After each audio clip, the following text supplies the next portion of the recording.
What's good, guys? Fantasy Joe back here with my Week 8 Waiver Wire edition. If you guys are new to the channel, make sure you hit that subscribe button. Respond to every single comment as always. Appreciate the comments. They really help out the algorithm as well as do the likes.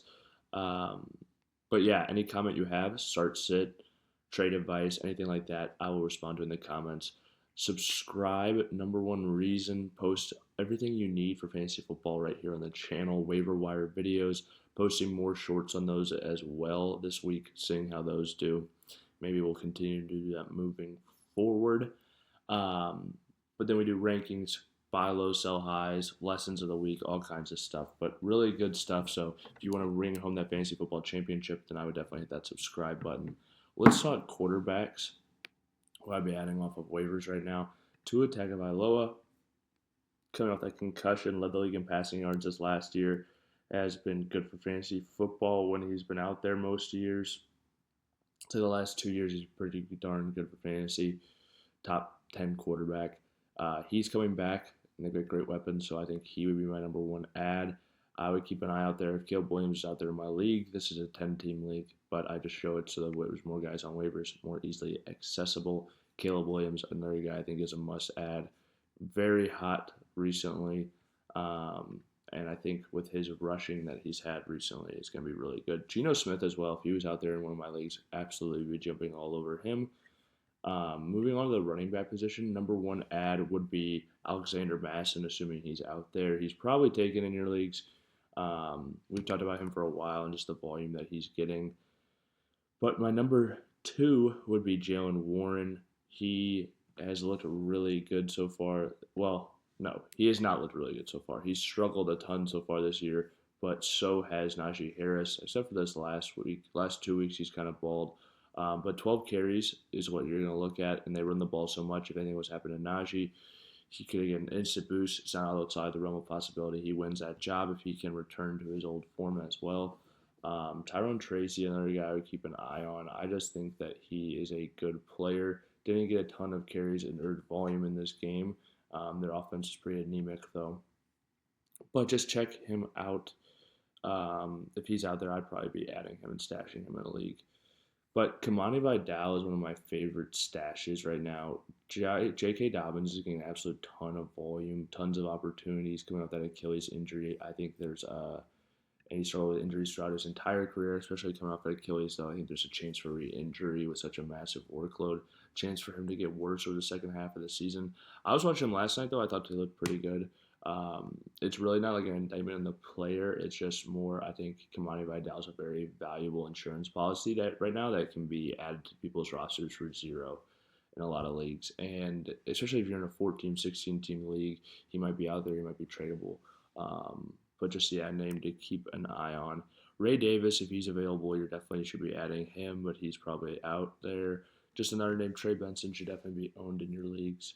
Another guy, insurance policy on James Conner. My number one ad at the wide receiver position this week is pretty clear. It's Jauan Jennings to me.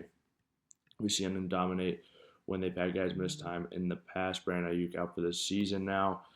We have Deebo Samuel with a pneumonia-like illness, fluid in the lungs. Don't know how long he would be out. Maybe he's back next week. Maybe he's not. Kittle had a foot sprain. He could begin. Who knows if he is in or out. But Jauan Jennings, no matter which way you really look at it, has to be a piece of this passing offense moving forward. They've thrown more the wide receiver position with Christian McCaffrey being out. He's a guy, if I need a wide receiver, I would definitely spend a lot of fab on. Honestly, I think he's probably a 50% fab dump if I've got it, or more if I need a wide receiver. Number two ad would be Jalen McMillan. It worries me because when I watch his tape, honestly, I see a lot of pretty well thrown balls by Baker and some drops. But 8 targets this last week. You just got to hope that with the Godwin and the Mike Evans injuries, he's going to be a bigger part of the offense. I mean, I think there's no way he really won't be, but I would take the shot at him before a Sterling Shepard, but I think they should both have some value. Another name, Khalil Shakir is definitely worth owning as well if he's out there in your leagues, but just don't think he's out there in a ton of leagues.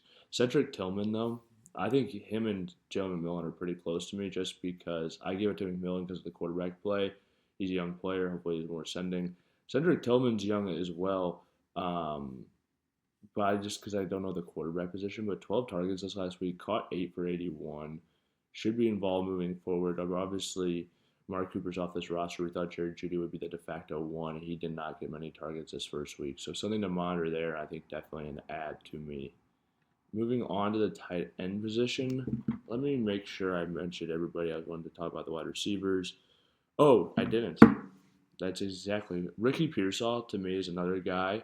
I would definitely be adding Ricky Persall in my leagues. He's a first round pick by the San Francisco 49ers wide receiver. He was not back earlier when Jauan Jennings was balling, so that's something to throw in. I still think it will be Jennings. I think there'll be enough room for both of them to succeed with the way the depth chart's currently looking, but another guy I would definitely be adding. Keon Coleman, if he's out there, I think I'd throw him on the end of my benches. But let's move on to yeah, we're good on wide receivers then. And then tight end, Hunter Henry is a guy I would be adding. Kate Otten, actually, I'd be adding over Hunter Henry if they're both available. But Hunter Henry had 9 targets this last week, caught 8 of them for 92 yards. Yep. And Drake May has just made this offense quite a bit better. But if Kate Otten's out there, I'd definitely add him. He balled last night in the injuries. The part of it, too, is they would come back and just throwing the ball the whole time. They're playing prevent. But 10 targets, 8 for 100. The fact that you have a tight end in your team that can do that, not many people have that right now, so definitely worth an add. Moving on to the defenses, Chiefs would be my top add, and they're actually out there in a lot of leagues right now. Chargers, I think, are going to be my number 2 add if they're out there. Moving on, probably the Lions against Tennessee, and then Ravens against Cleveland. And if you want to play Ravens against Cleveland above them, I would understand. I'll target that Tennessee. I think Levis will be back, and even if he's not, I think Rudolph isn't very good either.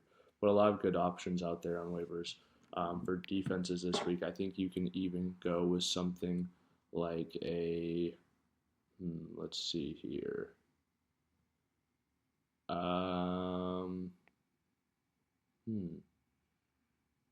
Yeah, I probably want to stick with a lot of those top options, and I know some of those teams are out there in like more 12-team leagues as well. Yeah, so posted some more shorts on the Bit channel, guys. So if you wouldn't mind liking those, checking them out, let me know if you like them or not. That new format, just trying to give some people some more easily digestible waiver wire stuff. I know people are busy, but let me know. And if you guys, like I said, have any comments, have any questions, I will always respond. I'm going to be coming out with my rankings tomorrow as well as buy low, sell high. Really excited for the channel and where we're going. Wanted to thank everyone who's hit that subscribe button. Really appreciate you guys. Appreciate everyone who comments. It's really awesome, and I love having you guys here. This is Fantasy Joe. I'll see you guys next.